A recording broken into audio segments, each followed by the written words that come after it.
Good morning, good afternoon, good evening, wherever you are in the world. I'm here today with the Author Spotlight series talking to Diana Poulsen. Welcome, Diana. Thank you. Thank you for invitation. It's so lovely to be with you today. Yeah, absolutely. So you wrote a chapter in the book Success Codes, which is coming out this Friday. And I wanted to start this conversation by taking it a little bit big picture and asking you why storytelling matters to you, why sharing your story matters. Yes, I love big picture, right? And yeah. Yes, I always refer to the energy, right? The frequency was part of my work. And I believe stories have coding, right? And definitely we are attracting people who have similar pieces of the story. So simply encoding my story and my transformation, I can inspire somebody else like I was inspired by somebody else, right? So this storytelling for me is also energetic transformation. And it always depends how open we are, right? So yes. So I think it's a beautiful book. It's such a exciting moment coming. 3 days. 3 days. Yes. It's very exciting. And yesterday we hosted a little intention ceremony of how we want people to feel when they read this book. And it got me very emotional because I do believe that this book is coming out at a very important time in history, a time where more and more people are waking up to their sovereignty and understanding that they do have a role in the life that they lead and the life that they live. And success is such a huge part of that. So I'd love for you to share a little bit about what you wrote about in this book. Yes, absolutely. I've been reflecting really because the book is going out, right? So it's all this week. And my journey, right? And what I wrote in the book was first, I was conditioned to, and I did all the normal things, education and good job and good salary. On the other hand, I know that inside of me, I never believed that just that is success, right? But conditioning is so strong, right, in society. And I think right now it's collapsing. It's collapsing a lot of systems. And we start tapping into this inner authority. So through my journey, right, what I wrote really after some point of, I think 2012, maybe I will mention because it could be what is a year of awakening for many people. Maybe we remember and recall some moments when suddenly I realized, okay, that doesn't make any sense, right? Because I was on that point when really I was living in one country. I worked in another country. I was driving every day. Work environment was extremely rigid, extremely logical, extremely masculine. I was communicating 2 languages, which were not my native languages, right? I was learning one more on top. I was participating in a startup, competition. I won. So I was also try to do that. And then, I had Easter vacation and I thought, okay, what's the point of this? Because none of that really made me happy. And I was so stressed out, even I didn't see. I remember my friend came, just something is off with you, right? And it was my breaking point when I realized, okay, I have to switch. And just like example, what really universe supporting us. And then I thought, okay, first step, I'm coming back to another city, and the job appeared, and everything happened fast since that moment. And and then through that journey, when I went through, I went to India. It's just like, I guess many people go to India just to unlearn and relearn things. So it was amazing learning by itself. And I think I spent a few years in spiritual practices and trainings and really alchemizing and transforming things. And I met different people who would say maybe a little bit disconnected, right, from reality. And when I came back, I started to merge with these two worlds, what I call a bridge between heaven and earth, right? Receiving these visions, but also having this power in authority, right? To manifest them, like I call actualize your vision. So this been my journey. And again, this is my journey, my learning. And what I emphasize in my chapter, it's all unique, it's all authentic, it's all organic. So what is for you, who you are listening, it can be very different, right? So that's just a short summary. Yeah, it's a beautiful read. I appreciated it. And I'm curious for you, and I'm sure this would resonate with a lot of other people. You had an experience of a much more masculine structured business, corporate work environment. How do you feel the aspect of polarity helped you come to your deeper understanding of what is right for you? I really love this balancing of masculine and feminine, right? But first, it's really coming to purification and healing our masculine and our feminine, right? Because it can be distorted parts. It doesn't matter which one is leading. For me, it's really about purifying and stepping into healthy energies. And of course, why I worked in this environment, because I do have a strong masculine energy, no matter what, but I needed to purify that as well, which is more leadership from the heart, right? It's not leadership of controlling, of force, of pushing, but leadership from the heart and really stepping into this inner power.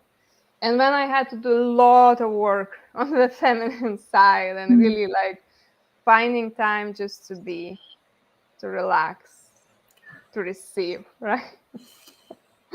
And this is art, you know, this is art and never-ending process, I believe. It's just really a beautiful dance between two, and this is what feels right to me. Right.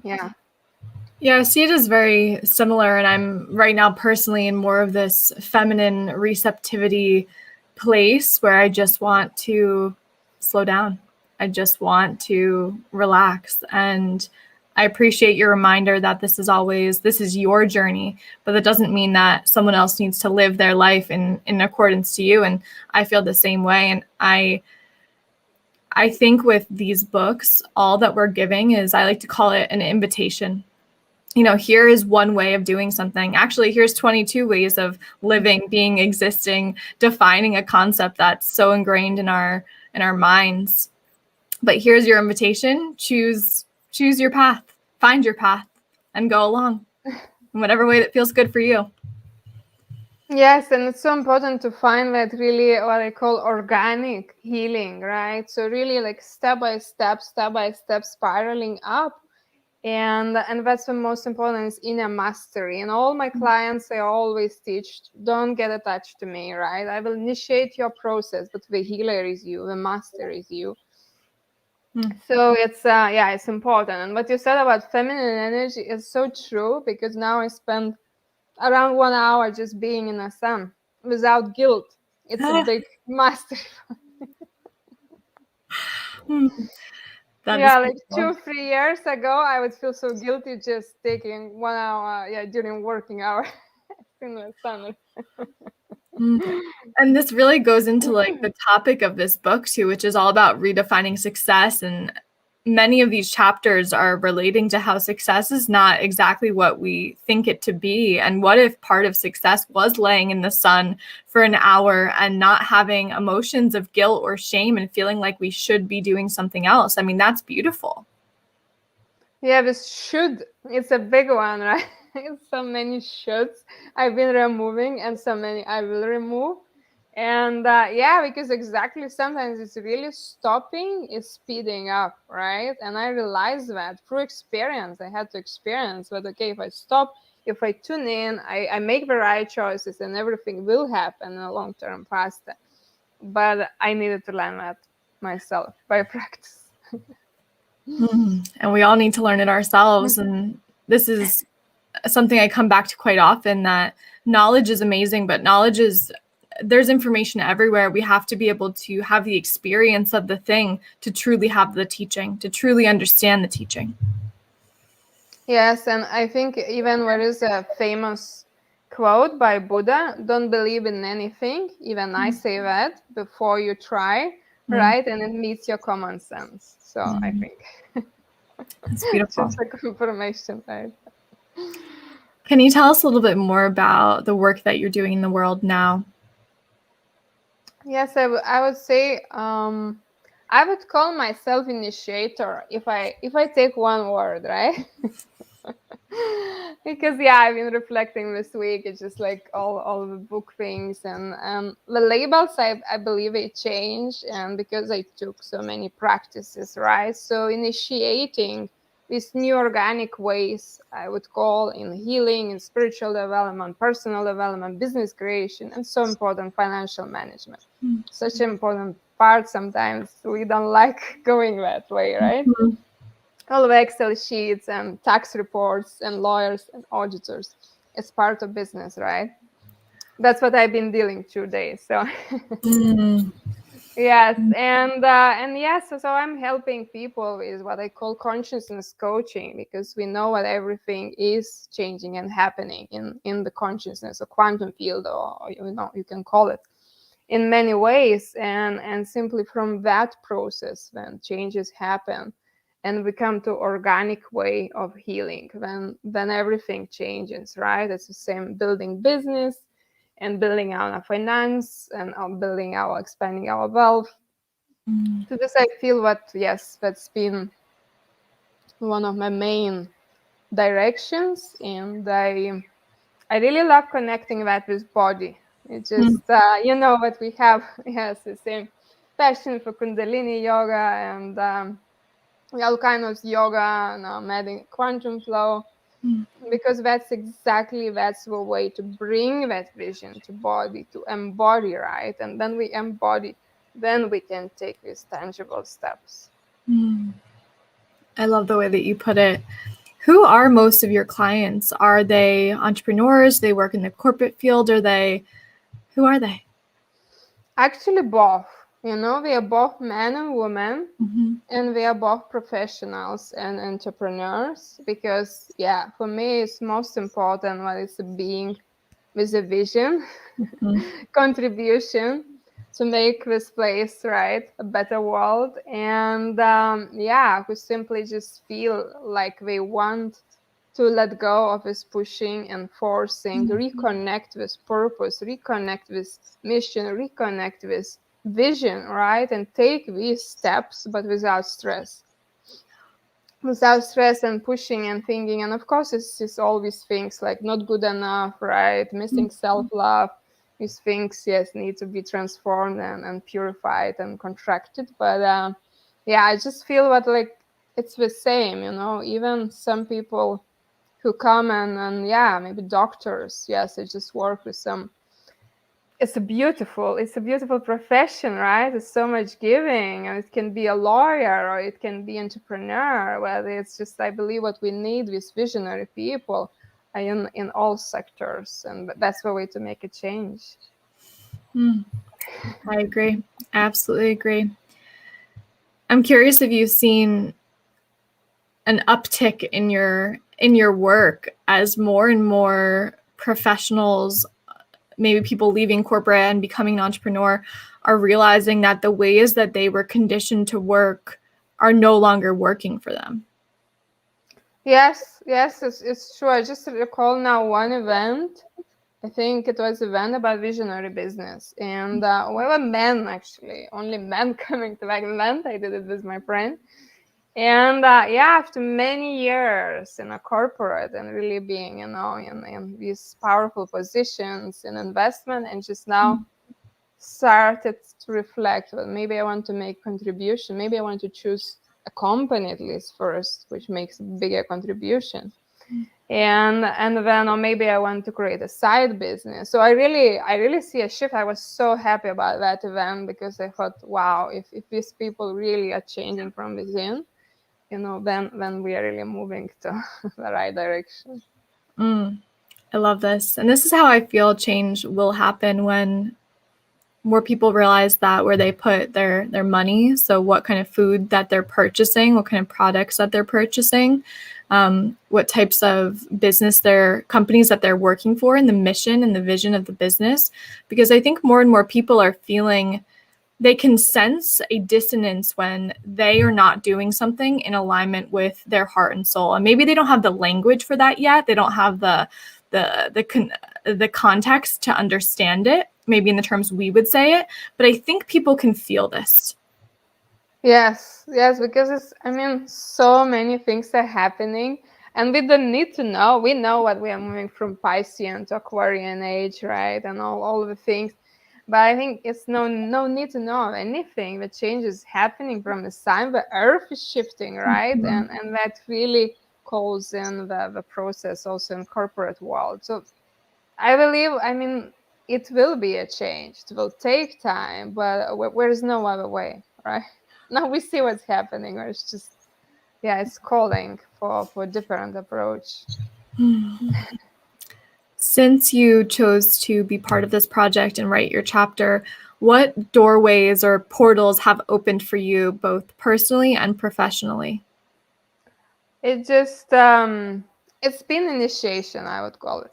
I call it initiation because, when I saw the cover, because these are it's my favorite colors.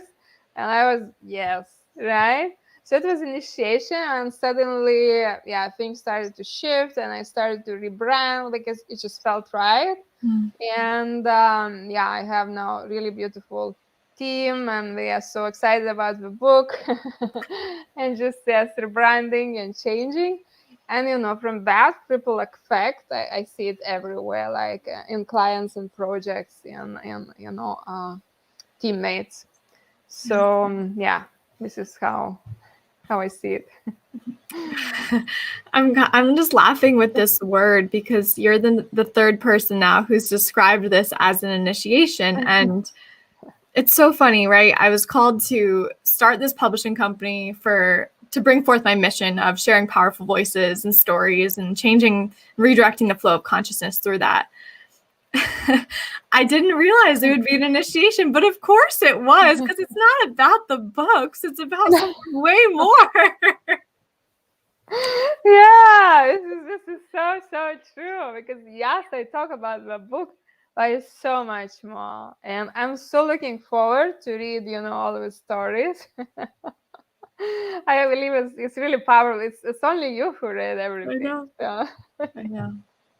Yeah, I'm very excited for everyone to have that experience as well, and I'm just so looking forward to Friday when more and more people can get this book in their hands. I really do believe that there are many people on this planet right now who are waking up to a different way of being, living, doing, experiencing, and defining reality. And this is a book that simply shares stories of that.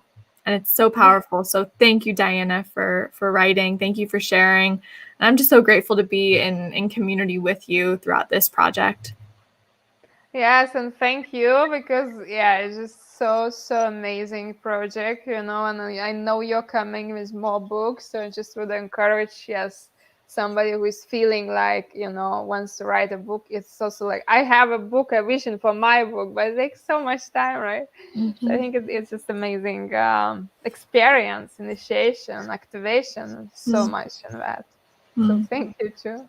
Thank you. And how can people connect with you? Yes, I think the easiest way, I'm sure you will be sharing, just checking the website, one or the other, dianapoulsen.com or the flairacademy.com, and you will find all the links to my social media, and you will see what I am about. Yes. Beautiful. Beautiful. Well, thank you, Diana, for being here. If you would like to get your hands on your own copy of Success Codes, please check out the links we'll be sharing on Friday, September 3rd. All of the proceeds of this book are going to a charity. It is called This Is My Brave. It could not be more in alignment with everything that we're doing. It's all about ending mental health stigma through storytelling. And as everyone I've talked to on here, everyone I've interviewed, we've talked about the potency of storytelling. So I'm very grateful for that match. And just thank you, everyone, for supporting. And thank you, Diana, for being here. Thank you. Have a beautiful day, everyone.